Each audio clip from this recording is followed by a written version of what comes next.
Look at you. You're standing in a moment that looks quieter than it should. No collapse, no announcement. Just the strange realization that something in you remained intact when it wasn't supposed to. What was taken is obvious to everyone. What survived is not.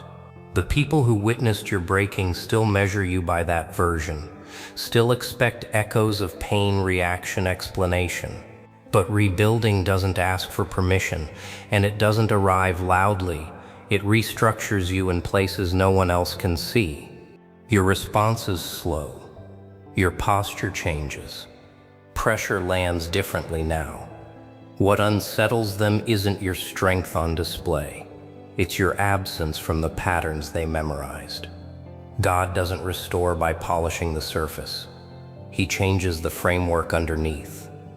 How much weight you can hold, how little access you grant, how calmly you exist, where chaos once entered freely. Most identities don't collapse from impact. They stall from suspension.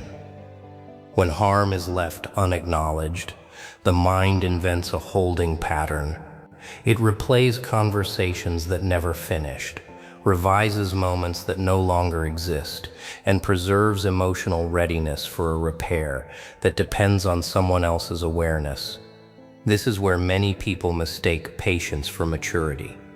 But patience, when tied to another person's remorse, becomes a subtle form of dependency.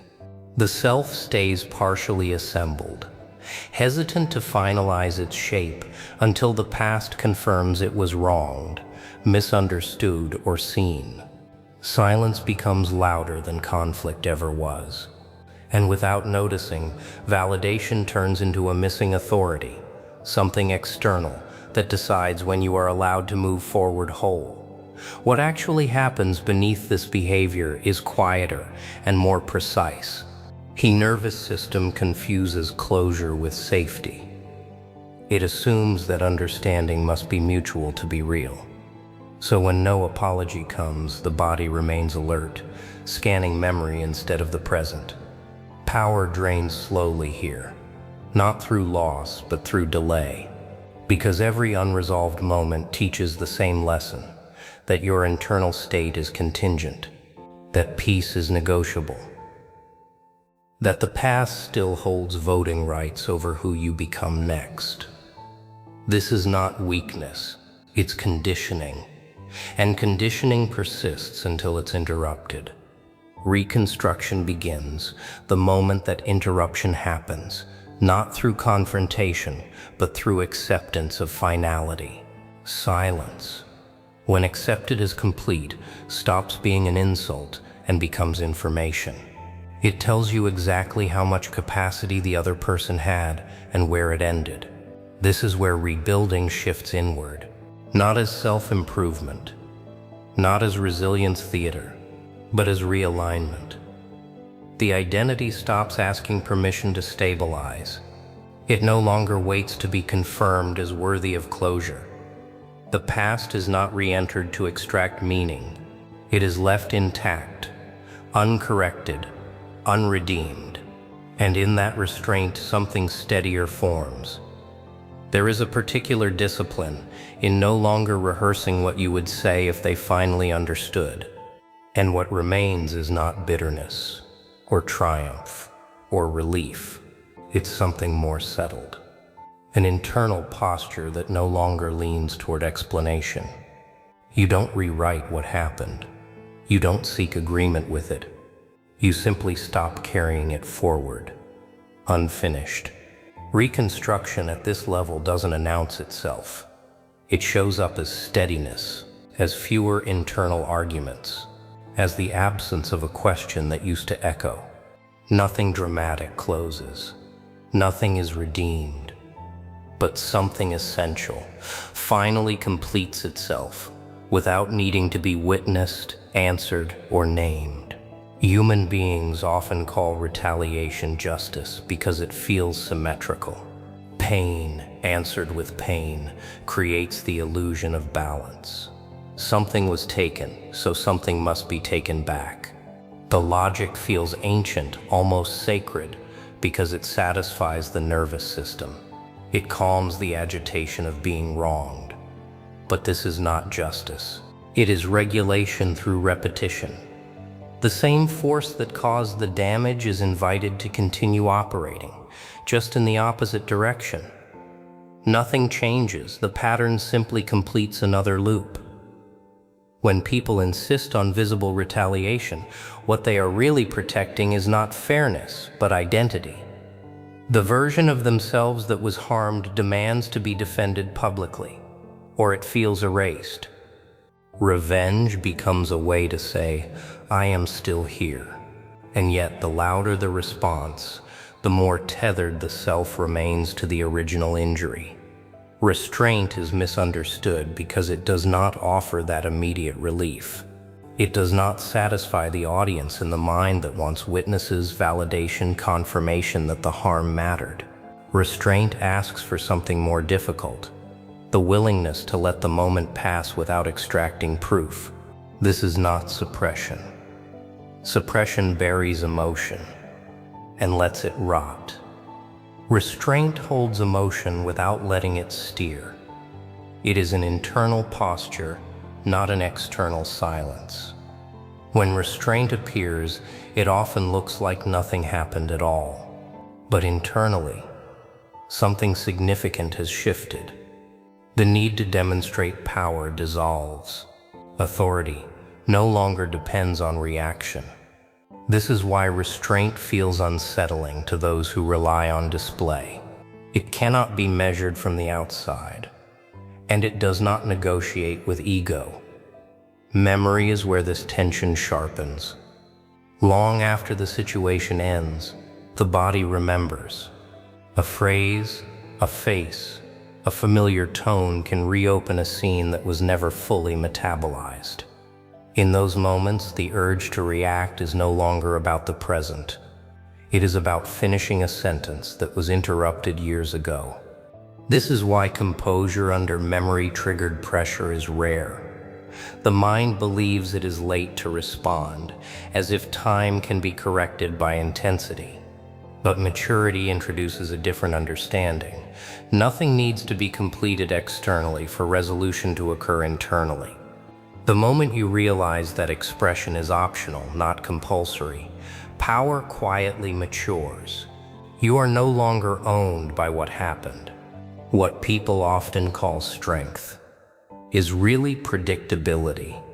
Push here, get this response. Insult here, provoke that reaction.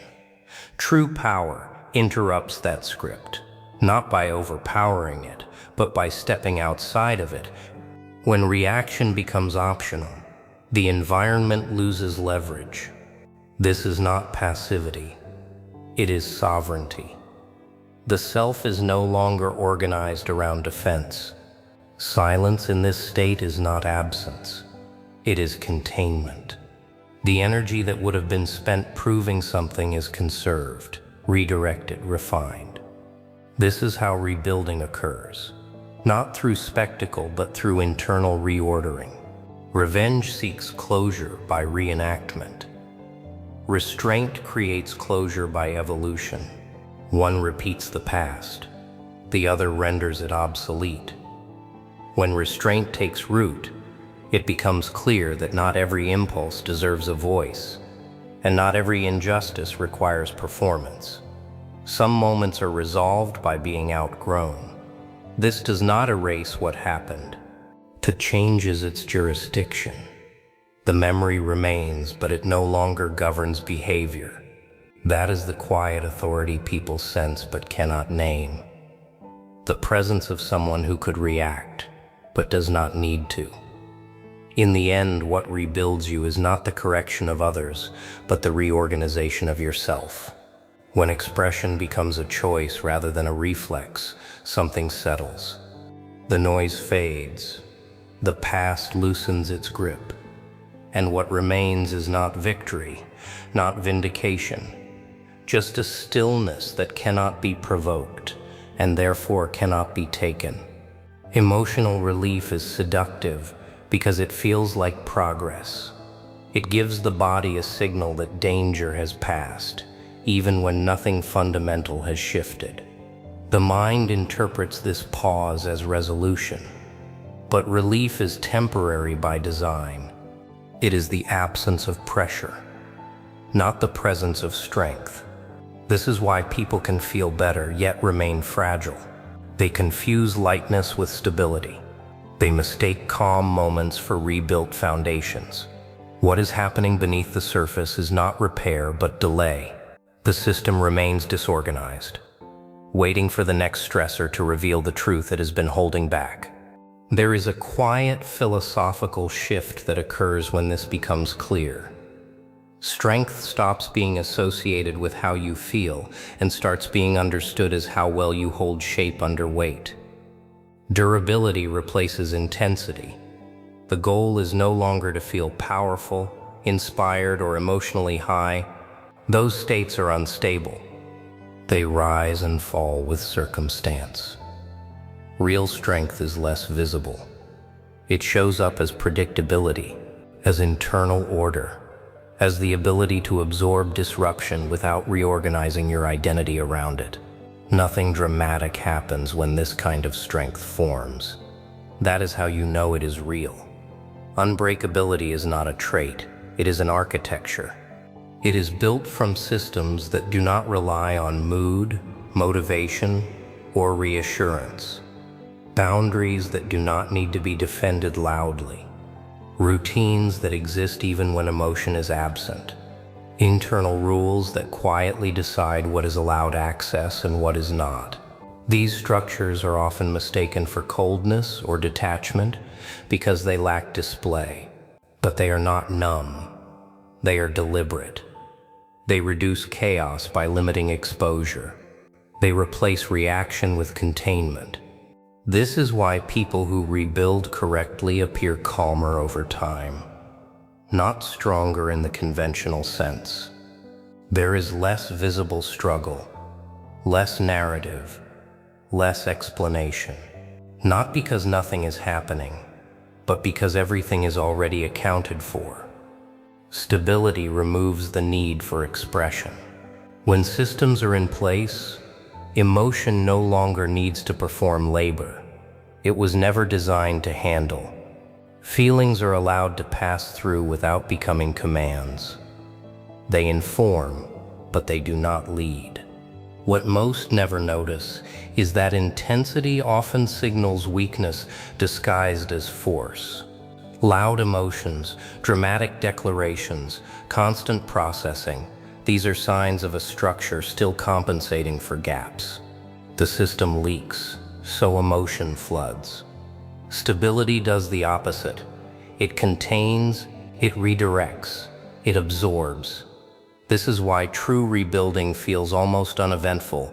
There is no rush, no transformation moment, just fewer internal emergencies, fewer decisions made under pressure, fewer explanations required. Over time, this internal order changes how pressure is experienced. Stress still arrives, but it no longer feels personal. It no longer threatens identity. The structure holds, so the mind does not scramble for meaning. This is the difference between surviving and being durable. One is reactive and exhausting. The other is quiet and sustainable. Strength, in this sense, becomes boring, and that boredom is a sign of success. Eventually, the need to feel strong disappears entirely. What remains is something more reliable, a system that does not collapse when emotion fluctuates, a sense of self that does not expand or shrink based on external force, not invulnerability but resilience without noise. When strength returns this way, it does not announce itself. It simply stays.